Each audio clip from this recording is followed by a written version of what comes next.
আজকে নিয়ে আইছি আপনাদের জন্য breaking news out of Brahmanbaria. গতকালকে চন্দ্রগ্রহণ দেখতে গিয়া 8 জন নিহত হয়েছে, 69 জন আহত হয়েছে।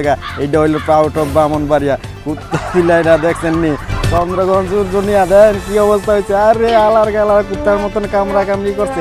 এগুলা কি মানুষ? এর জন্য আমি বলি এগুলা কুত্তা বিলাই, এর জন্য কুত্তা বিলাই মতন বিড়াইতে। তারপরে বলে এই বাতি যায় আমরা এমক তমক। এর জন্যই বলি কুত্তা বিলাই দাম আছে, ব্রাহ্মণবাড়িয়া পাবলিকের দাম নাই। এগুলো হইলো কুত্তা বিলাই। তারপর বলে আউট অফ ব্রাহ্মণবাড়িয়া। এরা কোনো মাইন্ডসের মধ্যে পড়ে, এলা বুঝেন চিন্তারা কুত্তার মতন কামড়া কামড়িলে কুত্তা দেখানো মিললে বৈশা বৈশা জিনিস আছে তামসা দেয়। এইগুলো দেখছেন কুত্তার মতন কামড়া কামড়ি। আমার দাবি এইগুলার নুরা পাগলার মতন একেবারে জাইলা ফুইরা ধ্বংস করে দেওয়া তো আলার কোনো মাইন্ডসের না। তারপর বলে আউট অফ ব্রাহ্মণবাড়িয়া।